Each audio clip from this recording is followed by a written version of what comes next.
Hello, folks. Hi there. It's another episode of Würfel episode That's true. 98. It's very exciting. Woo. And yeah, today's topic of the day is top 5 spin offs.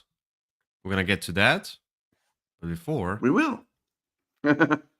as usual, let's talk about some, let's say, some more interesting stuff than board games.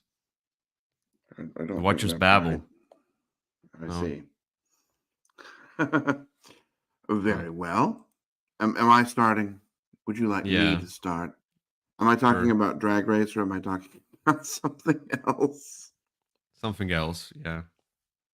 We're going to have a separate channel for your drag race thing. Well, there are already plenty of those. I don't think we need it anymore. So, other than Drag Race, I've started watching X-Men 97.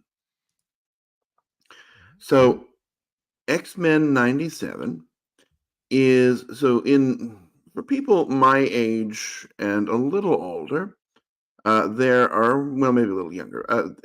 An X-Men cartoon came out in the 90s. In the 90s, it came out around 97. I think 97 was the last year it was out. And it is it was this sort of classic version of the X-Men. It's the version that people my age think of when they think of the X-Men. Had a great theme song, and so Disney Plus has put out a version or a show called X-Men 97, which is a new season of X-Men of the same older animated show, and Yeah. it has they've gotten most of the voice cast to come back. Some of the people could not come back because they're dead, uh, but most of the voice cast is the original actors. It's definitely the same animation style. They've got a version of the theme song that I don't know if it's 100% exact, but it's very close, and it's a very interesting story. The sort of episode one, first minute. The minorest of spoilers, but again, it's the first minute of the show. We find that Charles Xavier has died. He was assassinated, and so it's the sort of remaining X-Men taking over and coming through with their with what they're doing, and he's left the sort of X-Men to Magneto to sort of govern them. And so this is that's sort of the premise of the show. There's only, I guess, 3 episodes out, so I I have not watched the whole thing because there's only a few episodes, but more is coming, and it's really quite good. It's very good if you liked the old X-Men, you'll love this. If you just enjoy superhero stories and the X-Men characters, you'll probably enjoy this as well. So that's X-Men 97. See? Yeah, I've been, since I was a child, I watched the that same whatever older X-Men. It seems to be pretty much the same kind of art or something like that, animation. Yeah, So it was I in the watched that. late 90s. Yeah. Yeah, I watched That's that mhm. show. That was fun for the time period, but Well, I don't and know if I would watch actually it again. I've been rewatching it, and much of it holds up very well. So I've been rewatching the old series as well. I see. Okay, nice. So there you go. Uh, for mine, I binged through a series that are based on the books, and the first one is based on the, let's say, a first book, basically. But I'm sure there are differences. It's called the Free Body Problem. Oh, here you go. And it's a Netflix one, so there are different ones. There's one Chinese version, and this one is more of a Netflix, a little bit more uh Hollywood style. But basically, yeah, it's a book, Okay. and or different books. It's like a trilogy or something like that. And I don't know if they will continue with the show If it's, I don't know, popular enough for Netflix, they will renew that. We'll not know. But the premise is, uh, in earlier times, when there was like a, kind of like a Second World War time period, uh, the Chinese kind of contacted the aliens through the raiders and basically brought the alien invasion upon the Earth. Oh, It's the whole that's premise. I kind mean, of like them. it's not a spoiler. Basically, you'll see it's yeah, in 60s. Okay, in 60s. Yeah. Anyway, and the whole show is about different characters who are scientists trying to. First of all, they're like, the first part is about discovering all that stuff. The second part is trying to solve the problem. And three body problem is reference to the aliens and them having that three body problem. I don't want to spoil anymore. It's a good Mhm. show. It's kind of scientific, but this Netflix series are a little bit more, American style. Kind of a uh, not adventure, but not thriller, but I don't know, something in between. And there are some things that happen that you think about, oh, this is supernatural, and it kind of is, but they are explained scientifically, though it's like advanced technology, something like that, of the aliens, etc. But yeah, it's a show that tells you the story, but it ends. It doesn't kind of end because there's Uh-oh. few more books. Okay. So like it kind of ends, but it doesn't end on conclusion. There's no conclusion at all. Mm, yeah, That's at disappointing. least. Yeah, I mean, it's because like this first book, I think, is Free by Problem, and the second book is something like that. Something different. I don't know how the books are named, but yeah, I enjoyed it pretty much. It's well done in my opinion, and it kind of it it brings up not the your usual war of the worlds whatever thing, like aliens invasion stuff happens Mhm. and Bruce Willis comes and saves you all, all that. Nah, none of that. I mean, Okay. I'm just exaggerating, but the thing is that it's more about how people cope with existential crisis, what they do, what Got they it. don't, how they react, how they behave, what is science versus belief, and etc. There you So go. yeah, really enjoyed it. I recommend that. Very well. Very well. All right, let's get to the next topic, which is recent plays. So All right. Recent plays it is. Sorry, I've got my notes here. I've been playing a lot of things recently, and the I guess the most appropriate recent play I can give is not a new game. It's a game that came out last year in May, shortly after Easter. And I mention that because it is a game called Jerusalem, spelled with an I, Anno Domini. And there you go. And this is so I enjoy this game. It's not, it's not the best game ever, but I enjoy it. And it's, today is Easter Sunday, so it's the game. I had friends over yesterday, and I thought, okay, this is the perfect time. If ever you're going to play this game, this this is the time to play it. And what you are doing is, it's time for the Last Supper, and mhm. Jesus is gathering his disciples, and you're trying to get not a seat at the table, but a seat in the crowd watching.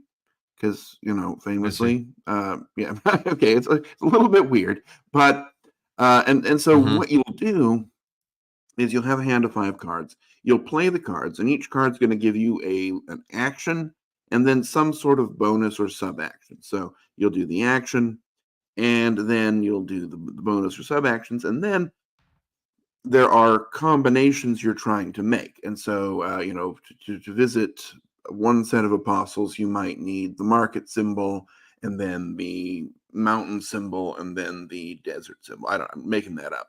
And that'll vary from game to game. And so if after you've played your card, you have those symbols, well, exactly those symbols in exactly those order, no more, no less.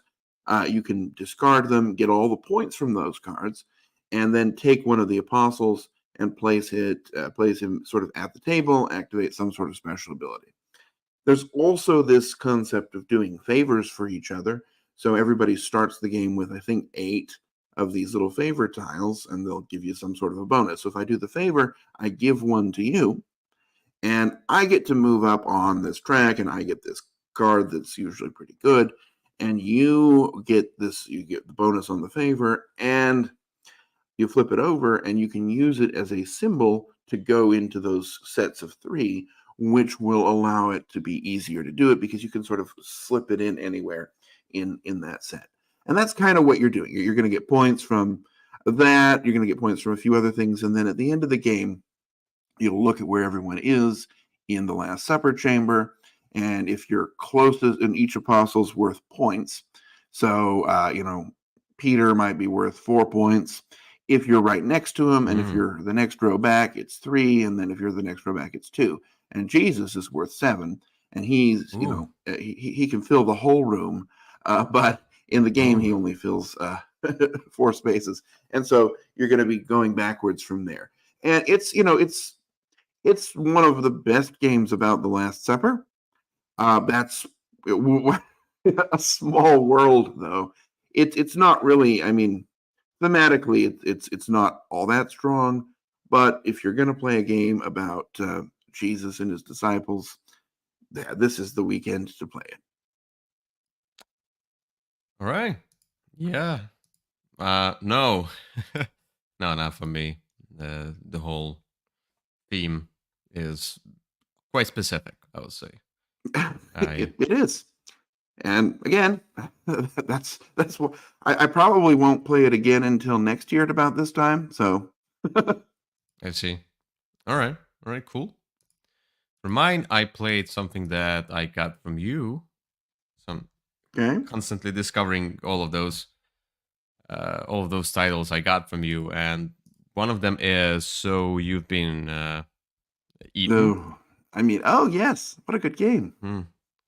Yeah, so this is a game about one of you playing the how do you say the miner or something like that. The other one is playing the beast, and the miner, in order to get some rare crystals, needs to go into the inside the beast or whatever, the monster, and as the monster digests, you as a miner, you are in danger, and you need to collect all the crystals, get out through whatever means there are to get out of the stomach, and and the monster wants to destroy you with bacteria and eat you. So in this one, I'm not gonna go through all the mechanisms, but the miner has the dice, and you roll the dice, and there's not much mitigation of the dice. I feel really frustrated with those dice. It just only 3 dice, and there's one space. There's one space where you can put one of the dice, basically lose that die in order to make another die into whatever value you want to. But like, you only have 3 dice, so you are sacrificing one of the dice, and you need to do so much because the beast controls the flow of the cards, what they put out, how they can manipulate. They put out all of these cool, I would say, technologies, but basically the beast has those special power cards that he puts out, etc. So the beast does a lot of interesting things, while the miner is like, I'm gonna roll dice and see what happens. It's so frustrating, it's so unfair, and so unbalanced. The beast is much more interesting and powerful. Now, I can see the beast, but I mean, you can upgrade your actions, but upgrading your actions still needs, I mean, like it's not that easy. Okay, so you in order to upgrade the action, you need to have a specific die for that specific action. So if I don't roll any 5s or 6s, I will not be able to upgrade that action where I can get the tools, which are Mm. really helpful. And if I don't roll that, I don't roll that. And if I choose to spend one of my dice in order to make another die into another value, now I have only 2 dice, and it's frustrating. So, and the beast can always, like, they can basically the beast is constantly attacking, and there is a huge possibility that I will lose that upgrade because you can get the upgrade and then lose it. Why? Why? This is the whole thing. Make me upgrade myself and be more powerful as I go. Well, the beast is powerful, and I try to survive. Don't take away upgrades, which are basically better versions of those. Basically, you put the dice down like worker placement. Those are better versions of those abilities, whatever, a little bit different. That's what I want. Or make them open. Forget about upgrading. Just make all of the spaces open. I can do anything I want, so I can fight the beast. Why? It's so frustrating. I mean, like, and you can the cards with the bacteria, they move, like a river, and so you can push the cards away, or you can destroy them. But once you destroy them, the beast can fill the whole stomach up with another cards. And the other thing is that you want to collect, in order to win, you want to collect all the crystals. And so the beast decides, I'm not going to put out the crystals, because it's all about, like, the beast decides what's to put out, not randomly. If it would have been randomly, at least, something like that, something to balance out. It's just so frustrating how one one side is playing a interesting game, I would say. So the beast is constantly upgrading the cards and things. You can also destroy the cards, but it's difficult. It's not like it's easy. You only had 3 dice. If you destroy, like, if you attack and destroy something, you won't be able to do anything else. So you destroy, but then you don't collect crystals. You don't move up. Like, destroying does nothing for you as a hero or as a whatever, the miner. So playing the beast is. I didn't play the beast, so but I Yeah. saw what the beast did. So much more And I'll interesting tell to play the you, beast. having played the beast, it's extremely boring. You just feel like you're doing round cleanup the whole game. Um, Probably, yeah. I mean, like, both compared. sides I'm not. are boring, and that's why I did not particularly think that this game was an amazing game. I have played both sides, and I've played it solo as well, and at no point did anybody I've ever played this with enjoy whichever side they were doing. And I this game is mismatched. It's not fun for either player, and I just this is not a particularly good game. Yeah, I mean, I can see. I mean, like, playing the whole game is not good. But I mean, like, what I meant is playing the beast is probably more fun than playing the miner, because with the miner you It's can not. basically do nothing. And But the beast, anyway, you're just drawing a card and placing it, and it feels like you're just doing the solo cleanup procedural. or the cleanup for somebody's solo game. And Okay, it's so the beast is doing the procedural thing, and the miner is just it's rolling the struggling and dice and struggling, frustrated rolling at it. dice and seeing what happens. Yeah, kind of a. Yep. Yeah, it's a So, frustrating game. Not a good game. It's a bad game. Bad design. well, it's not a I'm gonna bad spank you. game. It's just Oh, it's a bad not game. good and not fun at all. I would say At it's a least you bad didn't. game. At least you didn't have to pay for it. Yeah, true. But I mean, like, I feel like this is literally a bad game. It's a bad design. Yeah. Anyway. I was hoping it would be so amazing because it sounded just fantastic. It Yeah. really was not. Anyway, let's get to the next topic, which is crowdfunding. All right. So as we go to Kickstarter today, I will mention just briefly, because obviously I haven't played this one, but it's a game that was very much with us on the Dice Tower cruise. And if I had had time, I would have probably sat down and played it. But every time I had time, somebody else was playing it. So I think the designers or the publishers or somebody had a couple of copies of this on the cruise, and that is Galactic Cruise. Yeah. Now, this one looks Is like it on Kickstarter. And now this one looks like one of those Eagle Griffin games. It has sort of the Vital Lacerda ones that are in that large box, because the box, when I saw it, looks like one of those games. And basically, you are a cruise ship, but rather than being a regular cruise ship, you're a space cruise ship. And and you're Yeah. sailing through, and you're trying to sort of maximize your cruise ship potential and get people on there, and you're just running this cruise line. And I don't know, I this looks like the kind of game that I will like, just Mm-hmm. because I like those games from Eagle Griffin in that large box. And this one is not that. It is neither from Eagle Griffin, nor is it by those same designers, but it looks like it, right? I mean, the figures look like they're straight out Yeah. of On Mars, and it might be very interesting. It's very pastel, and I'm not sure I love the color scheme, but I did hear from people on the cruise that had tried it, and whose opinion I have grown to appreciate over the years, said that it was very good. So I'm looking forward to it. Don't know much more than that. Yeah. Yeah. I saw Now this you on the don't like cruise. those games in that big box. From I've Eagle never played Griffin, any from of Battle those. I never Center. played any of Ah, those, but the thing is that I don't want to. Looking at this game, it's all about the, yet again, a ton of mechanisms, it's in a ton of icons. It looks, I looked at this one and it seems to be very procedural, very Euro-y. It might have a theme, that's fine, but it's like it's complexity for yet again complexity for the sake of complexity. Stop that, publishers, please.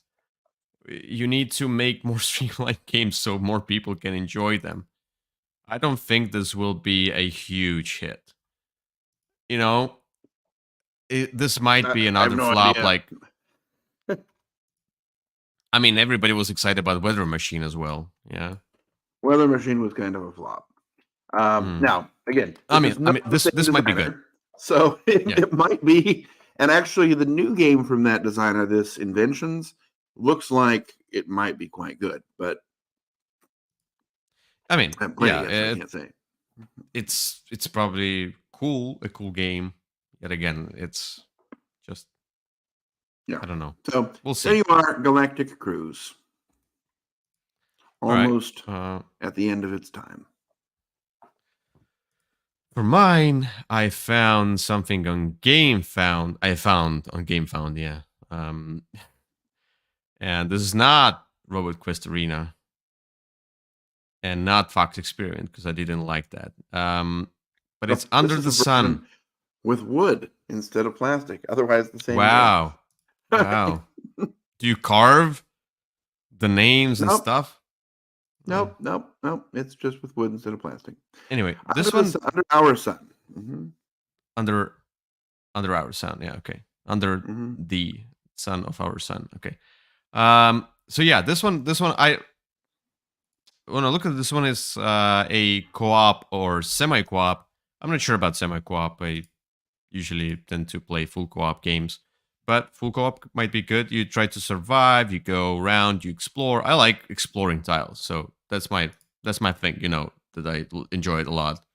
Turning over tiles and seeing what happens, and there's some events and stuff, and you upgrade yourself and build up. Seems to be as Euro-y as well in a sense, like those cubes and stuff. Like you probably collect the resources and you craft stuff, you know, resource conversion. But there's some monsters of all of that probably that you encounter, and yeah.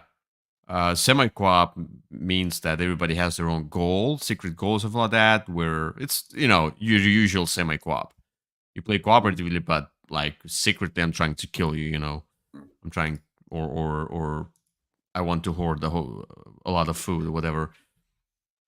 So yeah, art-wise, I like the art, but I don't like the font. I mean, like um the graphic design is subpar to the art, so it does not complement the art. It takes away from the art in Yeah. a sense. I like that. Like, look at this with the eye and thing. It's beautiful. It's amazing. Calm Night is amazing. But what is this border around? What is this weird white? I don't know, photoshopped thing. It's like I don't know. They need to re rehold the whole thing. Like, you need to get the some kind of a graphic designer in and just redo all of this stuff.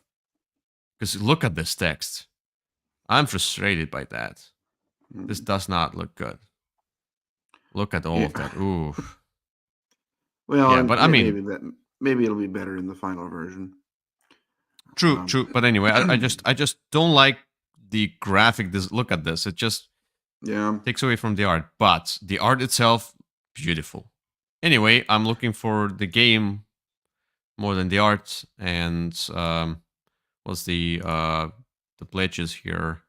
The combo pledge is $85 plus taxes plus shipping. It's like 200 euros. Okay.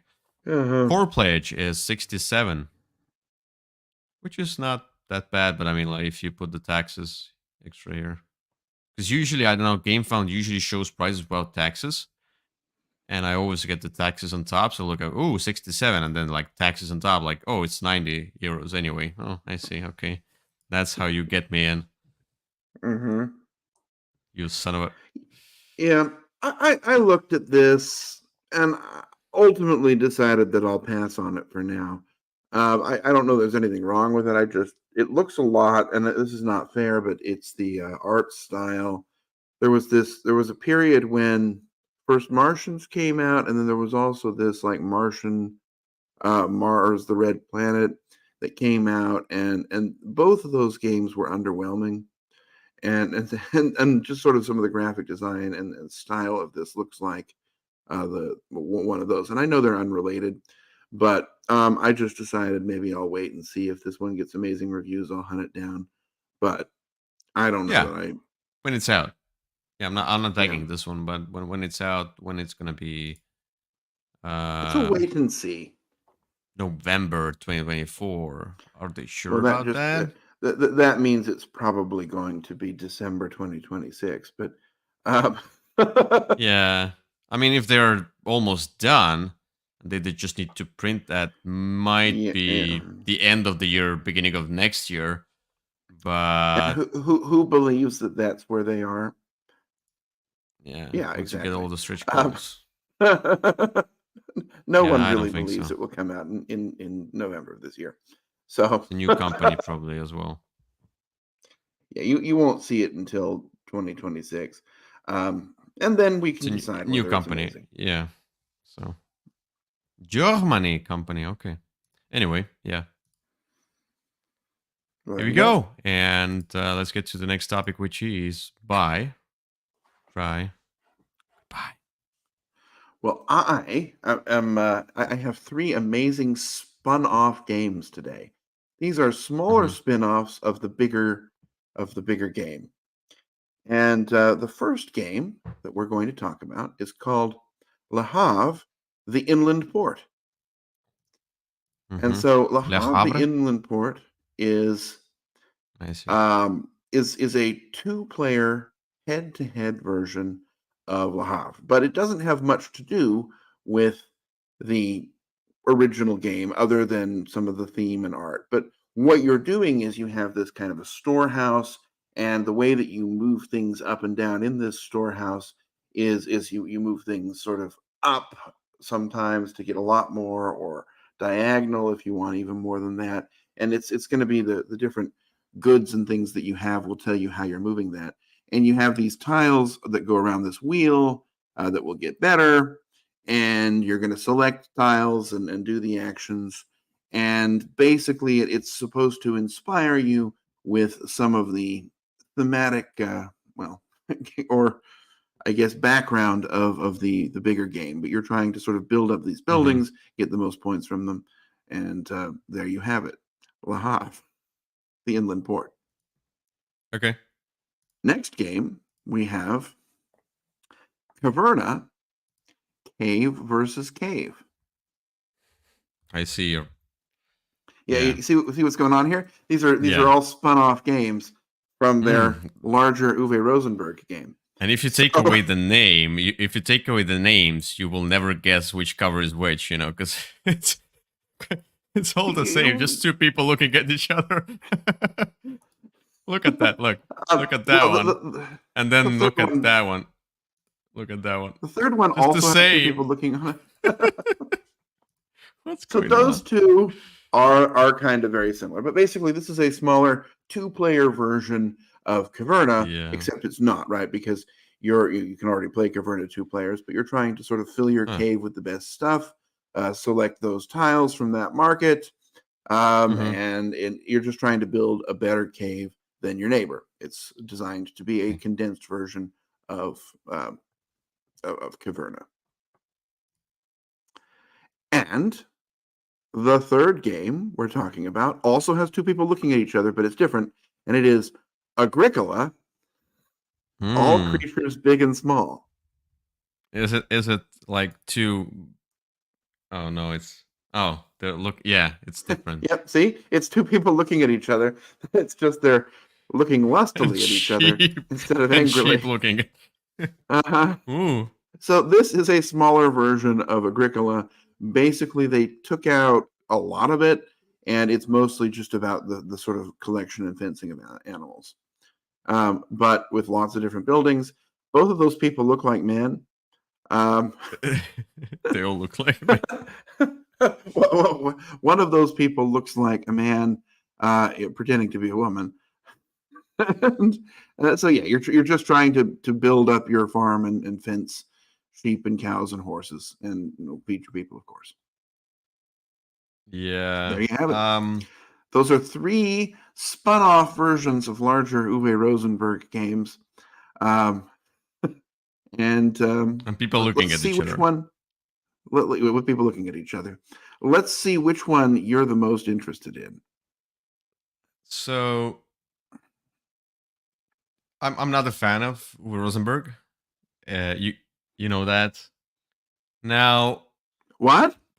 Let's say goodbye to something. So the one I'm least interested in, because I don't care about that one, and the cover looks abysmal.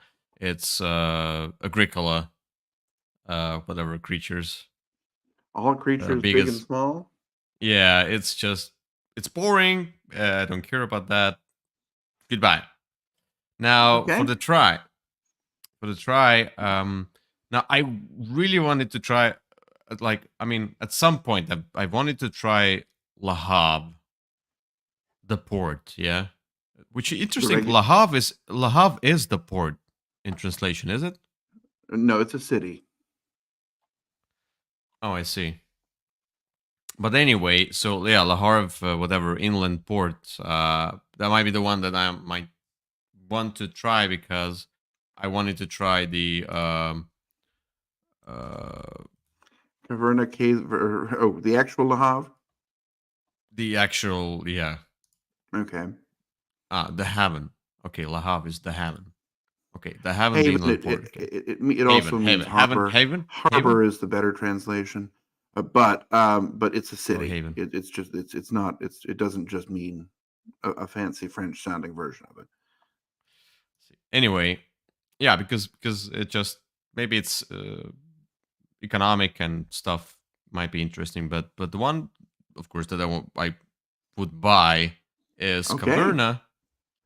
All creatures, big and small, whatever it is. Caverna Cave versus Cave. Cave versus Cave. Oh my god, that's such a bad It's a gladiatorial arena with two caves duking it out.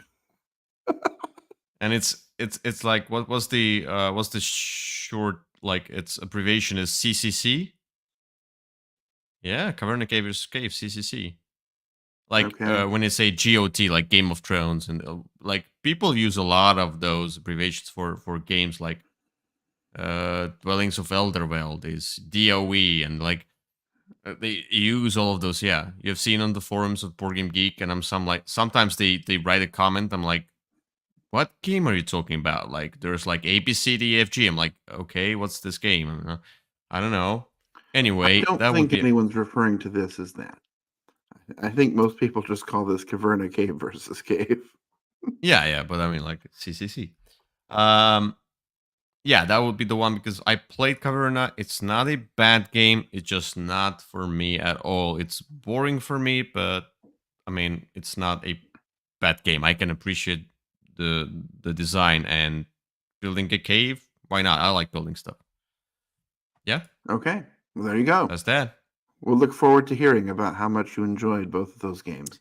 Now as you mentioned those games, I'm like, oh, I forgot so many different spin-off games that I thought. Okay. Were you going to put these on Anyway, your list? not these, but the other ones. Okay. Anyway, let's get. I tried to pick 3 spin-offs that I was sure you had not tried. You can be sure with any Rosenberg game.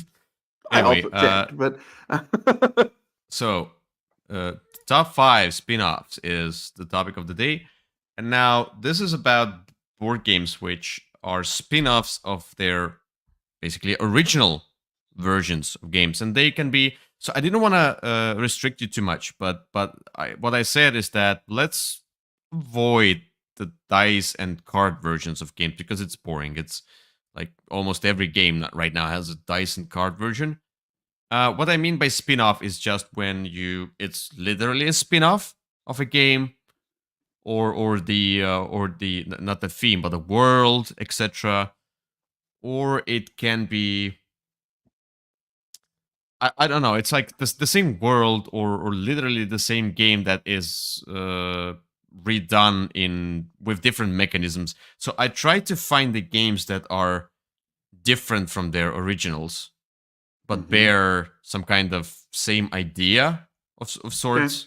But it's a spin-off because there was original. Now the new one is inspired by this original game.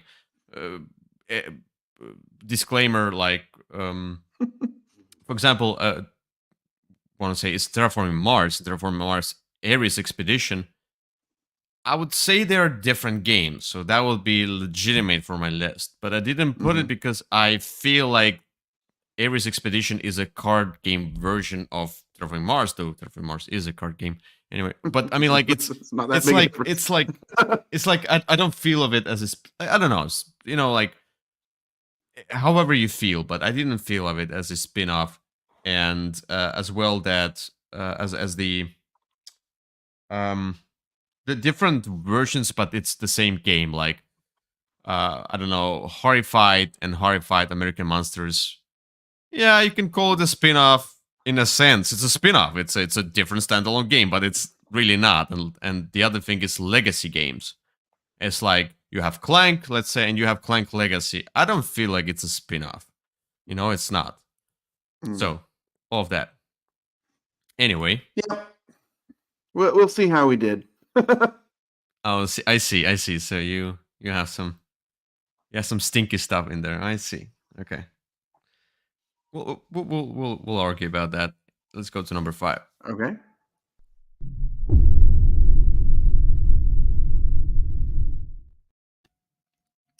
All right.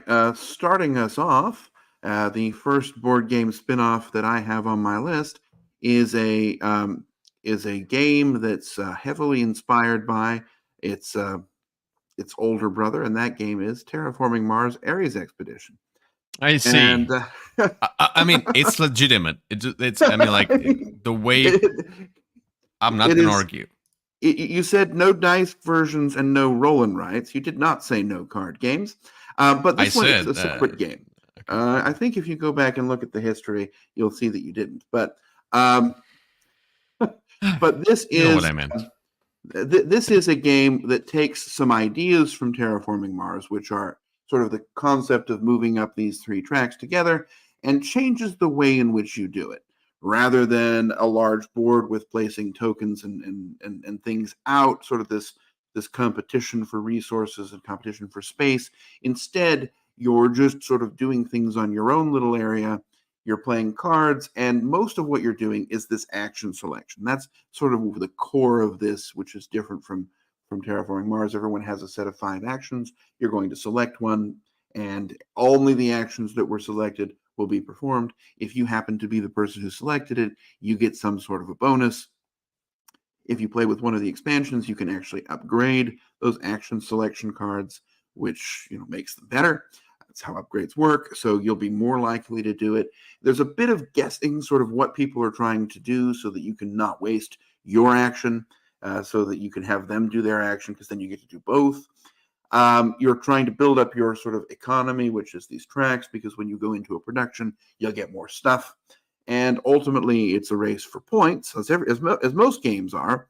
That's how you'll win. But the game is going to be over when these parameters are triggered, much like Terraforming Mars.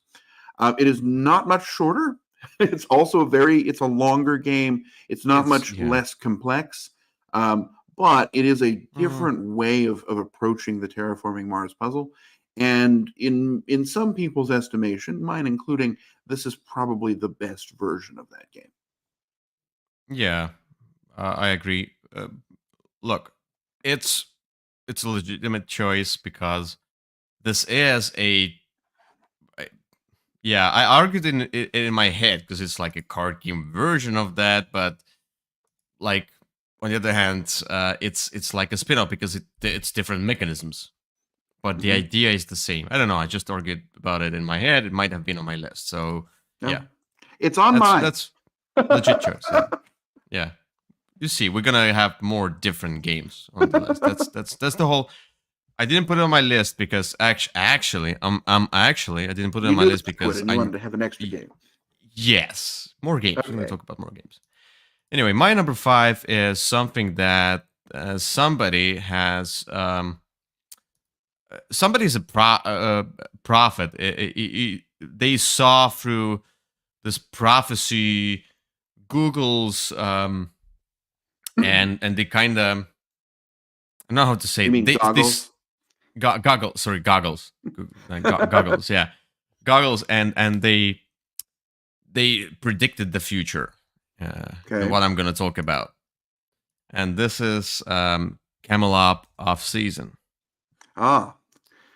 Yeah. Yes, our friend in the chat.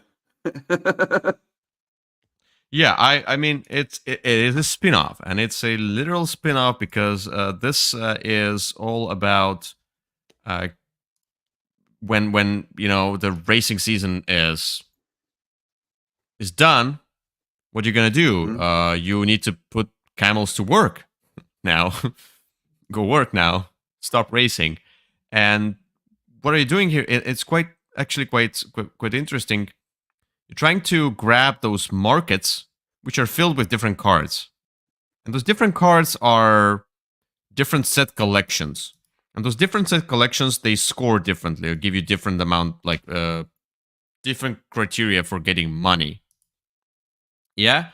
And so you have the camels, and those camels are different value. That means how many cards they hold. So, and you basically what you're trying to do, if you start the collection on one of the camels, let's say you start the fruits, you cannot change that anymore. So if you start the fruits, you start the fruits. And there's a way to if you overestimate and you get more cards than your camel can carry, then you bust in a sense. And it's a bad thing. You lose cards. Like the camel, you cannot carry more. It's quite fun actually. Yeah. Okay. You like overload the camel and so on. That's so you try to sometimes risk and manage and stuff. And some cards are face down, some cards are face up, which I really like. I enjoy things getting some stuff face down and see like you risk more. You can basically take this market where all cards are face up, but you probably don't need them. You need this other market where some cards face down, but you need those 2 cards that are face up, for example. So you are constantly thinking about what should I get, or what's left over, whatever.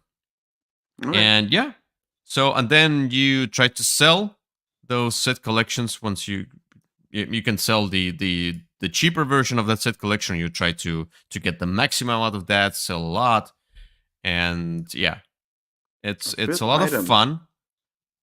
What? Apparently, there's an expansion with a fifth item to carry gems as well. I don't know. I played only the base game, but I really I enjoyed haven't this read it one. at all. It was not my copy. I'm thinking about getting this game. Okay. I'm not 100% sure, but I had a lot of fun. I don't know, just a little bit of that hidden information, very easy, very Hmm. fast.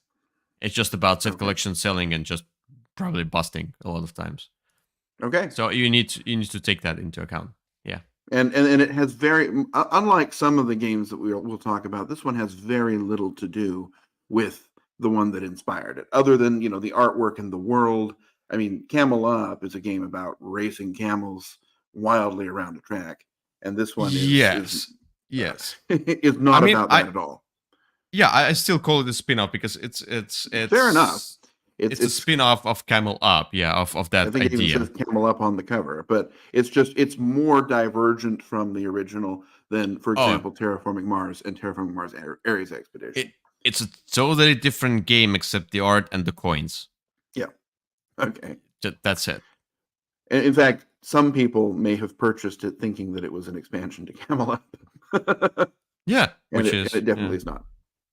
No. It's a different game. Yeah, I would But definitely apparently, recommend that. Both of those games, Camel Up and Camel Up Off Season, I would recommend both of them, like as family games because both of them are, sure. I would say, the same weight, uh, the complexity wise. So Hmm. so you Okay. can own them both, and they're very different. Very well. Yeah. Well, let's go then. Okay. Yep.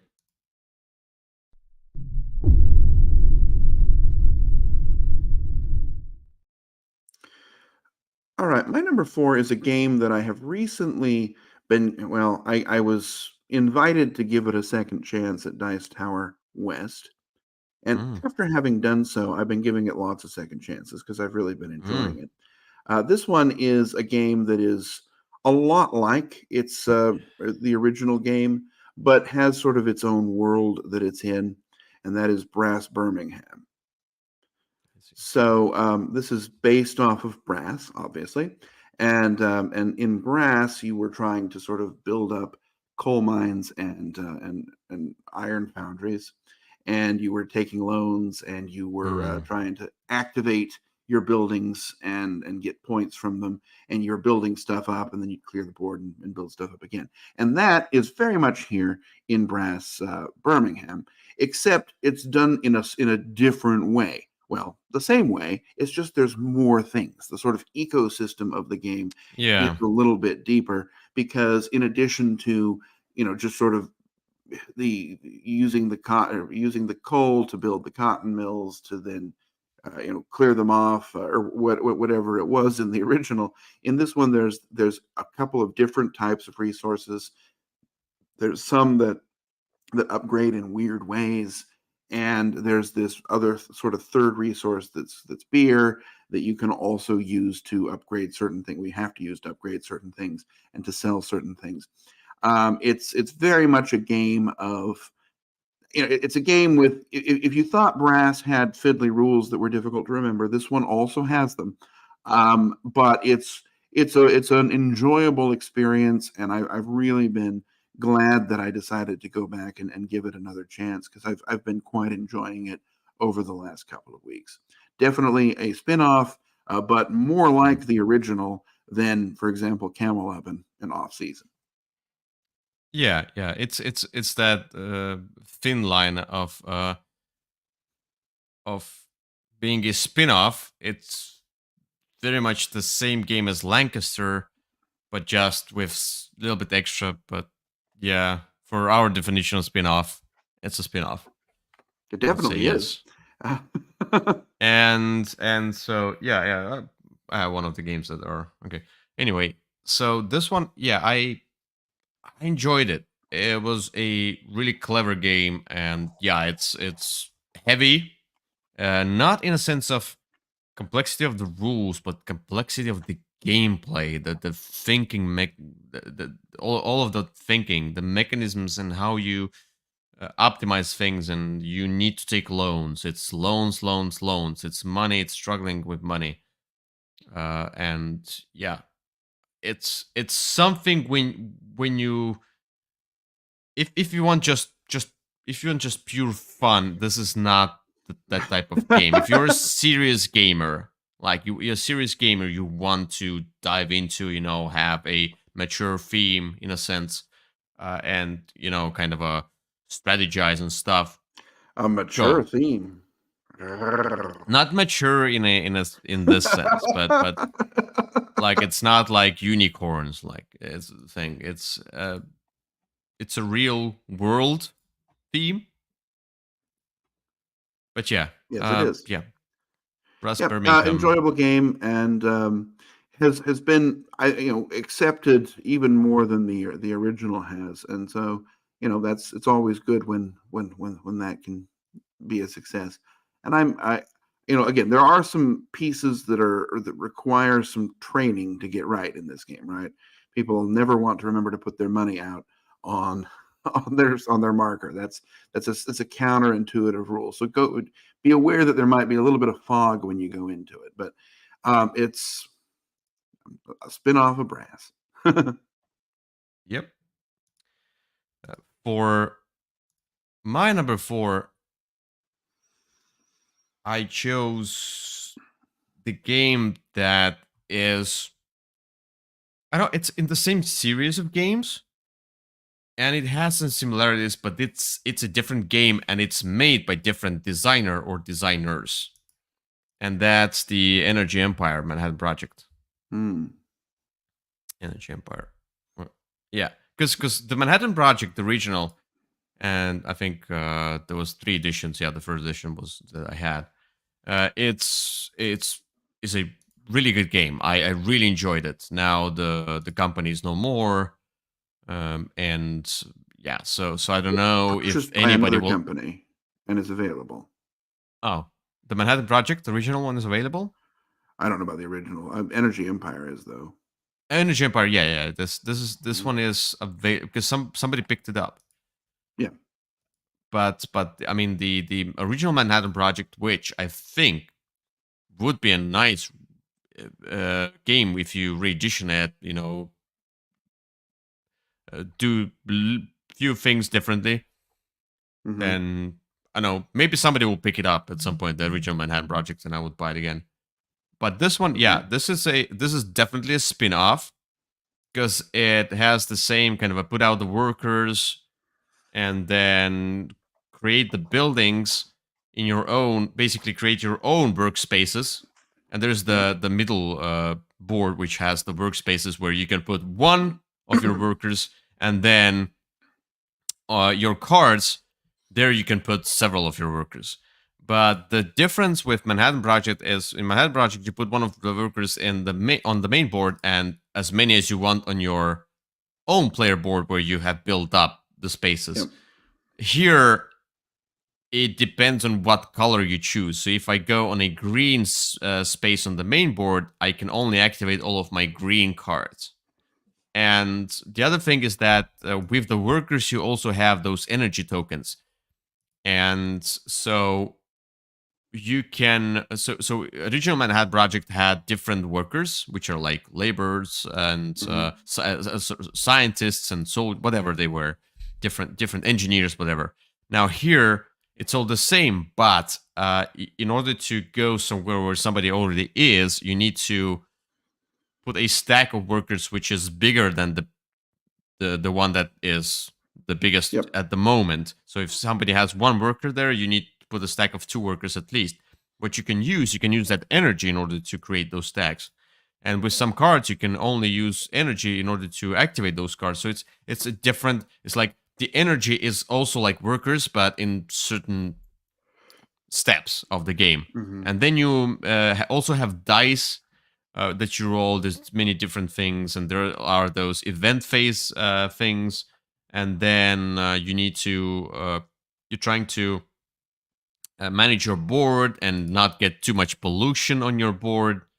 etc., trying to get the most points, usual Right. stuff. But I like the whole idea of managing your resources, getting the cards, building up the engine, the worker placement, and this usual idea of you put out the workers and then you have to recall them. So it has been the first time I kind of experienced that was the Manhattan Project, the original one, Sure.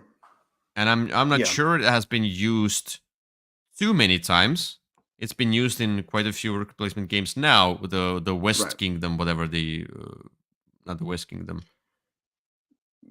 Yeah, Architects of I the don't West know if Kingdom. it is that in architect. No, it's not really in architects. Architects, you want to leave your stuff out and have somebody else recall them for you. Uh, Or maybe but the Raiders of the definitely North used Sea or in. something like that. Yeah, Well, okay, not really, in a but sense, yeah, it might be in one of those, but it's not in the two you've named. Uh, so, but it's definitely in Dwellings of Eldervale. it is. It is, and it's more interesting than it seems like. Luke Laurie took the idea of recalling workers and made it because he took the feedback about recalling your workers is not as fun because it's like this is the whole turn. That's it. You did Right. nothing.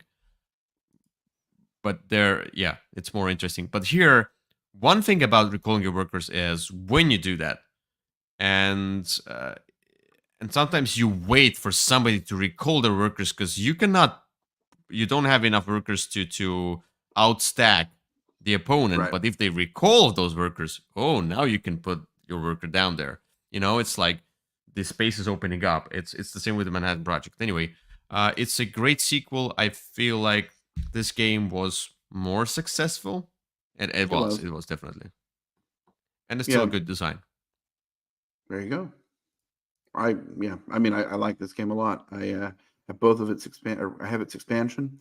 I have two. I can't remember, but I remember there was one that was controversial. But I played a game like this recently where you were trying to recall workers as well, but I for whatever reason I Minutes to can't remember what Midnight, it was. Well, Minutes to Midnight is Manhattan Project 2 Minutes to Midnight, and that's a different which is game, and also that one is is worse. And then I also played recently Manhattan Project War Machine, which recently came from Kickstarter, and that's terrible. That's straight garbage. Um, I and don't know it about and that. if you even look it up, I mean the artwork is very different. It looks like a corporate infographic and not not even a game. It's really rough. Hmm. But you don't that one you don't recall the workers. You just sort of roll the dice and then everybody else gets to follow, and it just takes forever. And all the rules aren't even in the rule book. So, but I more see. on that another time. Yep. All right. Let's get to number 3. Okay.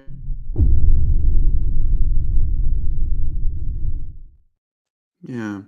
Well, my number three is Manhattan Project Energy Empire. So I won't have a whole lot to say about it because you just I'm gonna talked. show it again. Yeah. You show it again. It was Not. it's Hmm. one of the first ones I thought of when I was thinking about this because it is both enough different from its original that it kind of lives on, but kind of like the same thing what we mentioned with Camel Up and Off Season. Um, it almost looked, if you were to look at the box, you might think that it was an expansion for the original because they sort of used that Yeah. title. And it wasn't immediately clear. And I actually bought it thinking it would be an expansion. But I'm glad it wasn't. I'm glad it's a separate game and it's the one that I like the most of that series. I like it more Yeah. than a Manhattan Project. I didn't like Minutes to Midnight and I didn't like War Machine. Uh, Mm, did very much like this one. I like sort of the concept of you're buying up these dice, and those dice are how you're going to get your energy. And depending on what you want, you can spend oil for the oil dice really at any time. You can buy the nuclear dice, which are going to super pollute your environment so that it's even harder to get rid of. You can get clean energy, which doesn't give you very much, but you don't have to worry about the pollution angle. There's just a lot of things to explore. It's a great yeah. version of this game. I wish it didn't have the name Manhattan Project in it because that might cause people to think it's a different game than it is. But Yeah. I mean, but but it it's is it kind of is I don't know. It kind of gives the same idea. It feels like two different designers. I don't know. It's They are different designers. I mean, it has the same concept, which is that place workers out and recall. But and put them out and on that's your own board and stuff. Yeah. and that's sort of where why it's probably called that. But it looks like it's an you hear Manhattan Project and you think nuclear power. And and while there is some in this game, it's a very different concept of it. So I don't know. But it's definitely the most successful of that series. Yeah. Yeah. And I still enjoy the. I mean, I would probably play the original Manhattan Project again. One thing that I feel like I want back is that though it's a nice idea of having the color code of like if you go into the green space you can only activate all of your green cards, etc. That's interesting, but for me after playing Manhattan Project original it felt a little bit restrictive because with Manhattan Project I could like use all of my buildings if I want to, you know, and it was really cool. You build up your engine and then you use that huge engine, and it was so satisfying. That's what I would have wanted from Energy Empire as well. Hmm. Not the restriction, but opening up. Yeah. Well, there's also Chain Still a good game. Reaction. We don't want to forget that one if we're talking about all the spin-offs of Manhattan Oh Project. no, no, it's the small thing, this Yeah, that's tiny, the small tiny, game. tiny Uh-huh. card game or whatever it was. Yeah. Anyway, All all right. right. So Well, there my we go. number three is not Manhattan Project Energy Empire because I talked about this one previously. I hope But not. my number three is officially called a sequel to that original game. But I would argue the publisher and designer themselves, I would argue them that it's not a sequel. Because for me, sequel means a little bit, means something different. I didn't feel like it's a sequel. Maybe spiritually. I don't know. I don't know. It's conflicting, but I don't feel it's a sequel, and it's Expeditions. Expeditions Okay. is a officially named a sequel to Scythe. It says it on the box, but for me, it's a Hmm. spin-off. It's it's just it's a different game. It has the same ideas in a sense, like you have the mechs, and then you have you in order to win the game, you put out those stars. You need to put Hmm. the stars on the objectives and basically uh, score based on whatever multiplier you have with the objective and stuff. But the whole game is too different for me to call it a sequel to Scythe. With sequel to Scythe, I would have the same like expansive world, maybe like the exploration of the tiles, etc. Like you turn over the tile. Here you do that in a sense, but not. It's just uncovering spaces, and all of the tiles Hmm. are in place, so you are not really randomizing and discovering except how they are positioned. But in this game, yeah, this game is all about the card play. You are trying to build an engine with your cards, and you have this weird terminology, which I was like, Hmm. why? Why? Of course. But anyway, you like, you. I don't even remember the terminology. It was so bad. There Anyway, was so melding, there mail, was yeah, questing, there was upgrading. Um, abandoning, destroy, whatever. Anyway, you put so basically your cards can be used in different ways. Some of the cards can be melded, so basically they are like income upgrades. Some of them are quest upgrades cards, and like you can. I don't remember what you exactly do, but mhm, you are moving with your mechs on the board, uncovering those tiles, and those tiles give you different opportunities to use your cards to get more workers because the cards have spots for workers, and you can fully upgrade or activate your card if you put a worker on it, and then you can fully use that card. Now, yeah, as I said, the whole idea is to put the stars down and get the most points, but also those specific ways to kind of put the stars down is on the board. You uncover those tiles, and some of the tiles have the corruption, so you're trying to get rid of the corruption. It's also one of the actions. It's all through cards in a sense. So it's all about this specific engine building card play, and moving on the board is it's there, but it's like I move my pawn forward. Yeah, it's in a sense action selection, and some of the actions are covered, then you have to uncover them at some point. It's called exploration. No, it's not. It doesn't feel like exploration. But the cool part about that is that in the beginning you have in the beginning, you know that video? No, okay. You have all three actions. Like you have move. You're having a stroke. Yeah, move, play, and what was the third action? Move, play, and Harvest or something. I can't remember. There was move, there was play, and there was some sort of collect or harvest. Yeah, it's like using the tile use or something. I don't know. It's like moving, using a tile, or playing a card. Now, the cool part about that is that the very first action, you have all of those three available. Now, if you go into the next round, now when you do a turn again, you have to cover one of the actions and use the other two. Yep. The next turn, you have to move your token. Like you say, I'm going to cover this harvest, and then I'm going to use move and play. Now I have to move that token next round into another one, into either move or play. So now if I move it to play, now I have move and harvest. So you always choose two of the three actions that you can do. Yep. So you kind of do this. Like you can do one of the same actions twice in a row, but then you kind of you abandon the same turn. Yeah, you cannot have exactly the same turn. So I like this idea. It's really cool. The people I played it with were not enamored with the game, but I really enjoyed it. It's about the card play, and I'm hoping for. That's the term. Gather. Thank you.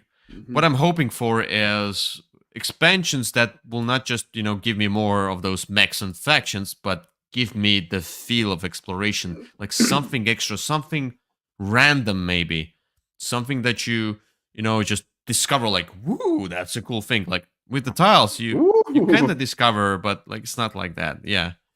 I want to feel that woo. Anyway, so that's my pick for number 3, Expeditions. There you go. Definitely a spin-off. Yep. It's not a sequel. Well, a sequel continues the story, and there really wasn't much of a story in Scythe, so I'll agree with you there. Is it the story? Yeah. Okay. Well, there really isn't one. This is it's a Scythe. It's Scythe adjacent and using the same artwork, but other than that, you wouldn't know that they were connected from the game. Yeah, the stars and stuff. That's the only thing. Everything else, I don't like. Yeah, the whole idea. You have mechs, you have stars and stuff, but it's a different game. So, cool. There you go. Number 3. Get to number 2. All done. Let's go.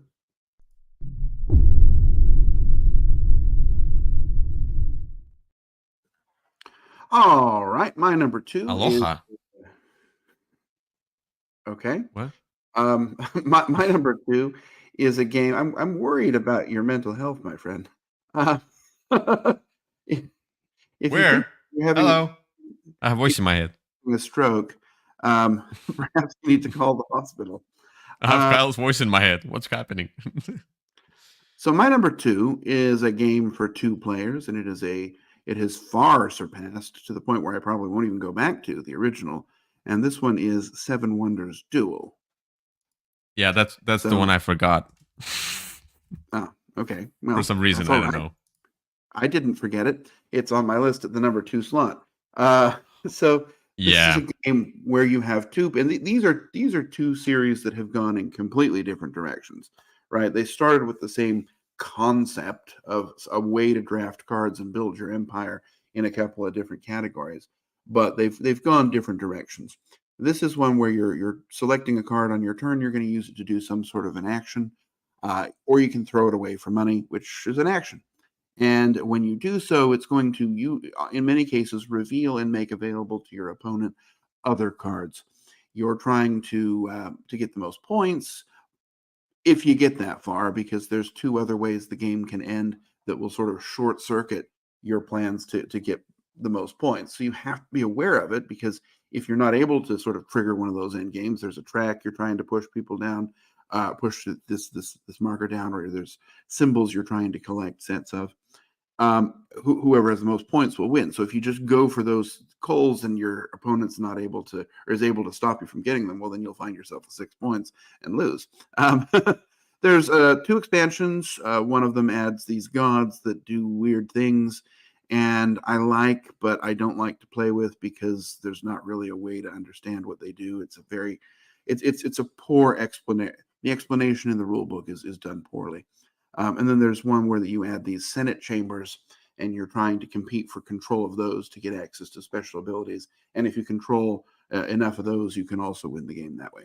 But it's a great two-player game. It's tense, it's tight, it's short, doesn't take up that much space, and a great one to travel with. It's really kind of killed Seven Wonders for me. And because if I'm going to play Seven Wonders, I'm not going to play it with 7 people. I'll tell you that. Yeah. And in that game, you were only really interacting with the people on your left or right. Here, you're only interacting with the person across the table from you, but there's also only one other player.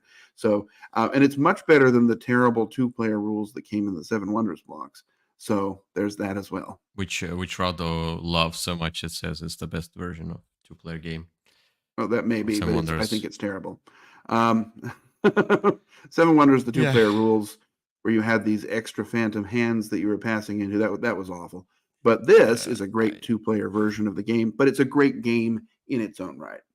And it was remade, actually. There was another version of it that was this Unforgiven, the trial of the Lincoln assassination, which is basically the same game. It's just with a different theme on it.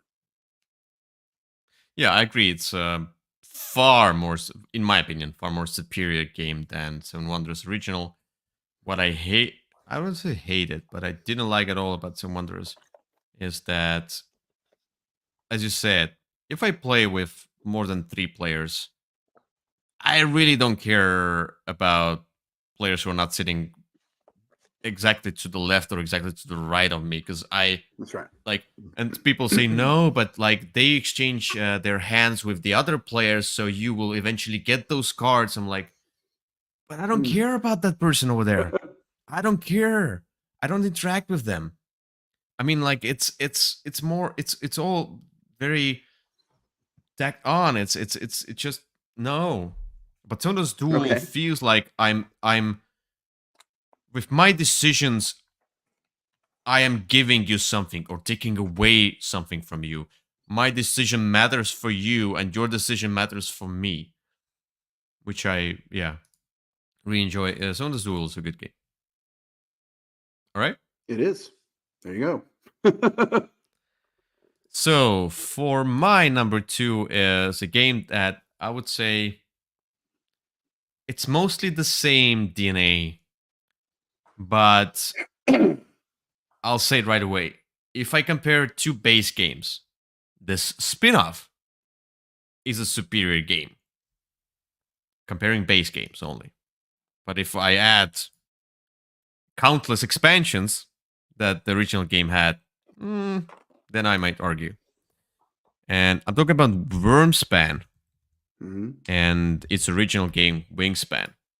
And Wormspan is done by Connie Vogelman, and it's basically a take on Wingspan. The same formula. You put the cards down, you pay the resources for them. They have 3 different rows. And so here, what's like mostly it's almost like Wingspan, but the Wingspan original and this one kind of builds up on the idea of original Wingspan. And here, what's different? You have cave cards. Now, in order to put down the cards, the dragon cards, whatever the bird cards, here are the dragons. But let's say, in order to put down the main cards, you need to put down the cave cards. And when you put down the cave cards, they give you some bonuses. Nice, I like that. Then on top of those cave cards, you can now put the dragons. That's one thing. Another thing is how you do the actions. The action selection is basically almost the same as with the Wingspan.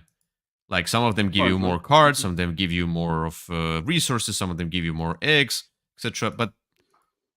But on the other hand, it's really not, because one of the actions is exploration, where you have the small guy who walks on those spaces between the cards and on the cards and collects all of those bonuses and activates the cards that can be activated. So in Wingspan, it was from right to left. You just activate a row, you go from right to left, and you activate all the cards that can be activated, the brown cards. Now here, you just go from left to right, and you get those small bonuses in between the cards, which I really enjoy. I like it a lot. The other thing is that when you do the actions, you have the coins.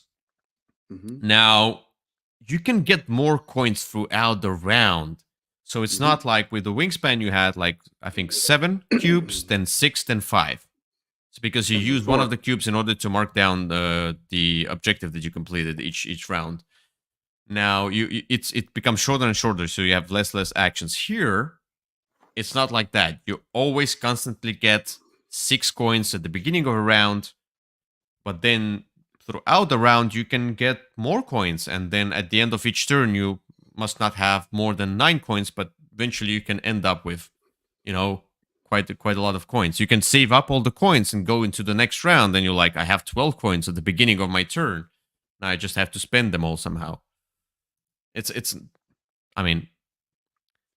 not viable, I think, but anyway. So yeah, it's I've never had 9 coins, but but that's the thing, is that how you play the game, it's basically the same as Wingspan, but different. Yeah, it's definitely a spin-off, and the guild track is I need more. Nice bonus. There's only 4 of them, unfortunately, and I think there need to be about 9, because I've played this game a ton, right? In fact, I played it yesterday and last weekend, so it's definitely getting to the point where I'd want more of those guild tracks. But other than that, yeah, this is good. I definitely thought about this one for my list. Yeah, very enjoyable. As I said, base game versus another base game. Burnspan is superior game to Wingspan, but if you add all of the expansions of Wingspan has just more variety right now. But it's just because of all of the expansions. And more cards to shuffle. Oh, yes. Oh, I shuffled those cards with that shuffler. That's exactly what you do. Still took me a while, because it's like 300 cards or something like that. I know it's like a lot of cards. Okay, let's go. Right. We ready for number 1? Oh, we are.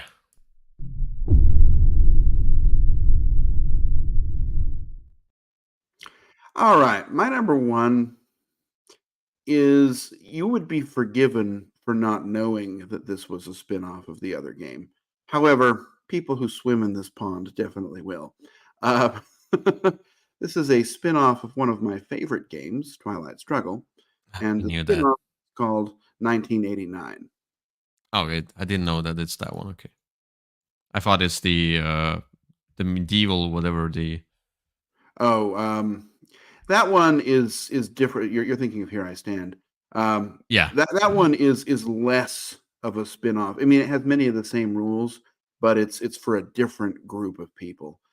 This one is almost a direct spin-off. Twilight Struggle, of course, dealt with the history of the Cold War, and this one deals with just the sort of the end of the Cold War, where the Soviet Union is breaking apart.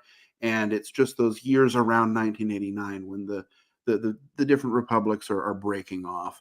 You've got you're focusing on 6 of them here. Is it 6? It's West Germany, Romania, Bulgaria, Czech Republic or Czechoslovakia, actually, and Poland, I think. And then the Baltic the Baltic countries are also breaking apart, but off the Soviet Union, but they happen off the board and they inspire other events. So, but it's very much rules wise almost the same, right? You're going to be playing a card and doing it for its action points or doing it for its event. But if you play your opponent's card, the event also happens. Then the only weirdness here, the reason I like it a little bit less than Mm-hmm. Twilight Struggle is because of the way scoring works. It works the same, right? Where you're going to have control and you get points for controlling the region, or if you dominate it, if you own sort of more of the more contested areas. But before you do that, somebody plays a scoring card, you set the game aside, pull out a different deck of cards, and play almost a back and forth trick taking game for a few minutes to sort of see who gets some sorts of bonuses at the time of scoring. And that is a little bit weird. It's very difficult to explain because it's not as it's already there's a lot going on in the game, and then sort of having this weirdness. I enjoy it, right? If I'm playing with the right person who knows what we're doing, it can be fun. It's this sort of outthinking game as you're trying to.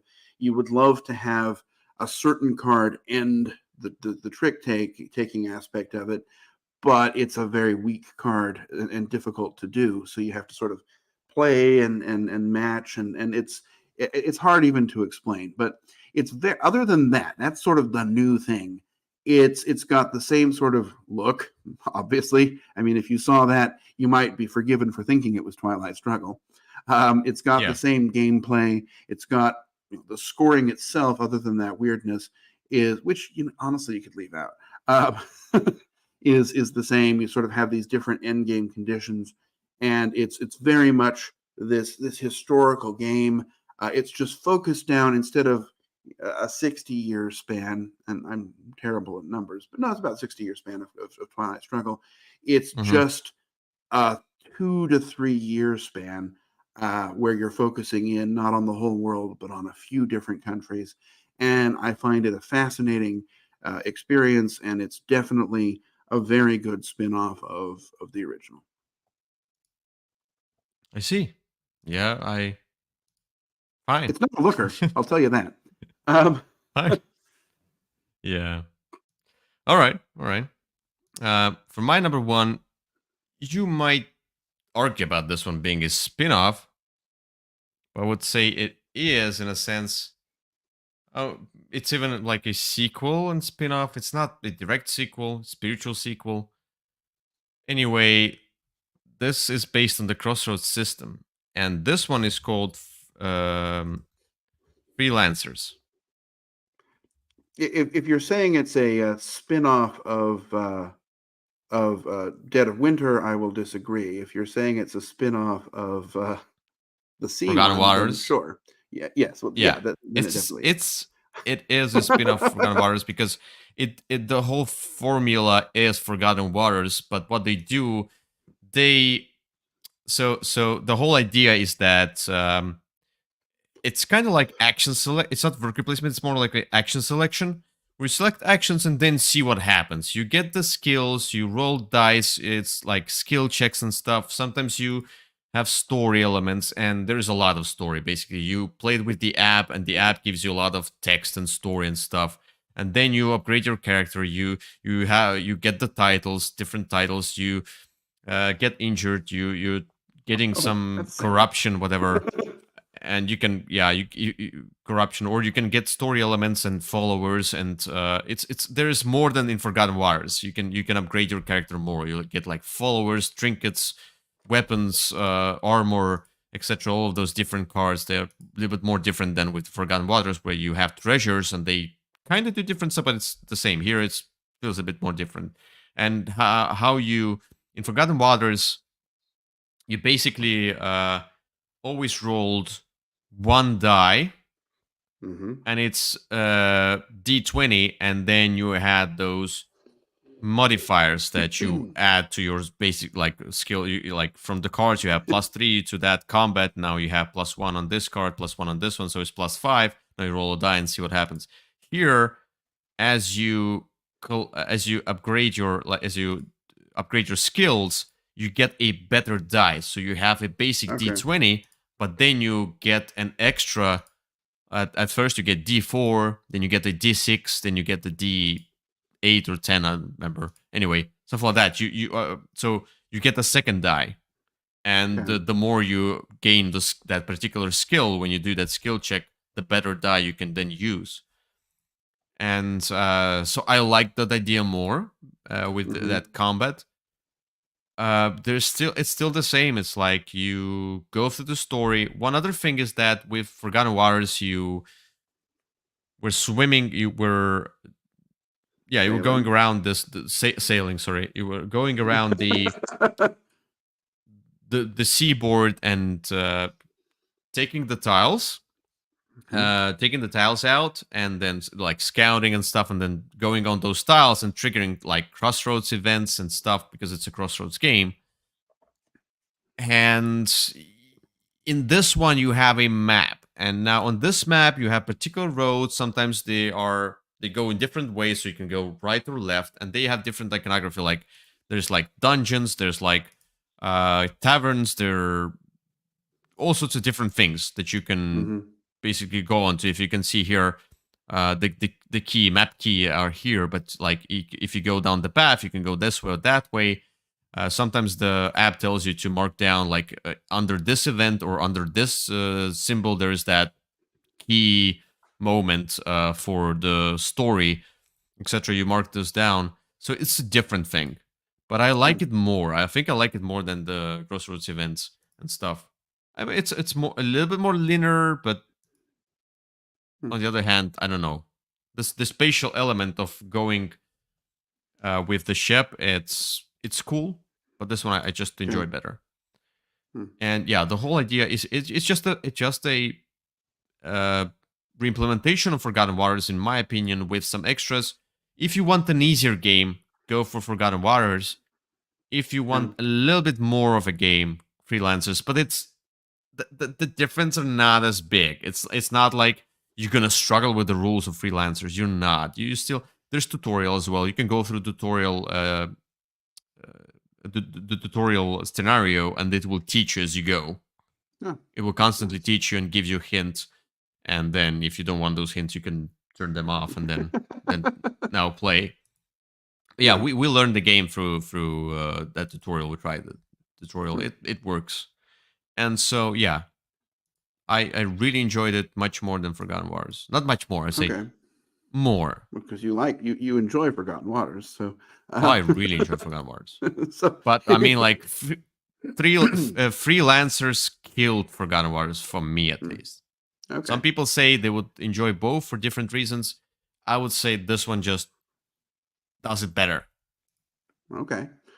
Yeah, this is one that I have, and I just haven't gotten around to playing. I there's no reason why I haven't. It's just when I think the reason is that I have so many new games coming in that this one came in at just the wrong time when I wasn't able to. I'm probably going to have to try this one solo, which is how I learned Forgotten Waters, to be fair, because it came out in like March of 2020. So everyone was learning things solo. But I'm looking forward to sort of experiencing this at some point. My brother played it with my sister and said that it was very good, and that it was maybe a little bit shorter than Forgotten Waters, because Forgotten Waters is not a short game. Yes. I think at least I only played 2 scenarios. I didn't finish the second scenario, and it is. I don't know the furthest scenarios how short they are, but it feels shorter, definitely. Yeah. Okay. Yeah. You can do it in one go. Yeah. Well, I mean, you can do Forgotten Waters in one go too. But it's a long go. Yeah. Really long go. But I mean, that's the only way I've ever done it. I've only ever played that one all the way through, just because who wants to pack up a game and put it away? So, but one thing I look forward to trying this. I did think about it, but I did not put it on my list because I haven't played it, which I think is a fair rule. So one thing about Forgotten Waters, how it handled the 2-player mode, is that it gave you extra standees to put down on the actions. But basically, it's one same U, just extra standees. That's it. Yep. And some the track of the infamy track was like how you move on that and how you get the skills and stuff. Small intricacies rules.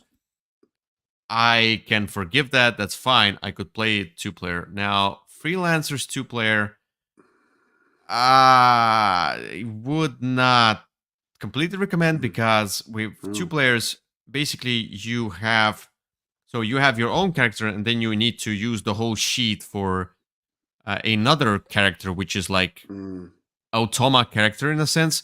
They Oh.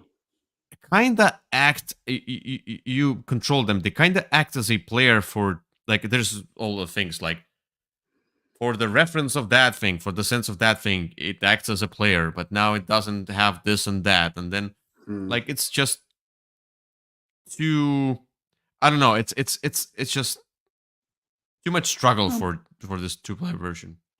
Twilight So I would struggle play for it the 3 2-player at version. least. Okay. Well, that might be what makes it so that it's difficult for me to get to play, because the people who like this kind of game are not the people I see regularly. I mean, but you can still I the second scenario right now, which we played half of that. We played as a 2-player game, and once we got the hook of that, how to control those AI things, it's you can get through that, but it's more clunky than with the Forgotten Waters. Okay. It just, if you manage, Well, you just need to read the rules. Yeah. Well, I will look forward to trying this at some point. I hope I will love it. I'm sure I will. I've heard only good things about it, so there you go. Yeah. But it's not on my list because I haven't played it. All right. So here we are. We have finished our episodes. We have 98. 98. Well, there you go. And Few more, those it's are some 100. great board game sequels. I didn't do Yeah. Summoner Wars and Summoner Wars 2.0. You saw that I was really good, right? Yeah, but it's not a spin-off. It is. It's a spin-off. It's a separate game line. Yeah. Heavily inspired by the original. The one thing I was thinking about, like, it's not a spin-off, but I was kind of thinking about the Russian Railroads versus First Class. It's the same designer, and it has a little bit of the same vibe, but some of the things were like the same vibe, but it's not a spin-off. I just thought about that for a second. Yeah, I was really yeah. I thought of Seventh Continent and Seventh Citadel, but ultimately, those Yeah. are almost the same game. Okay. So, I mean, yeah, but everything else, like, I don't know, Kemet and Cyclades are just different games. It's not like, yeah, it's like some of them, like Blood Rage and Rising Sun. I would not call it spin-off of the other one, because no, those are different. It's games. just different. It's just the same group of games, I would say. The trilogy. It's a trilogy, the same but it's designer and designed to be part of a series, but it's a series of unrelated games that share minimally anything.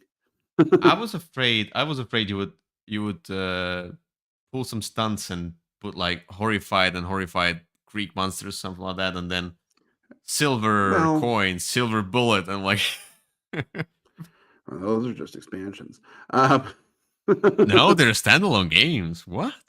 Yeah. Can mix with the You've only ever played them mixed. And I gave you the example of Cartographers and Cartographers Heroes, which I would call Cartographer Heroes a spin-off, but it's just too close. It's like the same game, just few extra cards. Yeah, that's why I didn't put it. And though technically,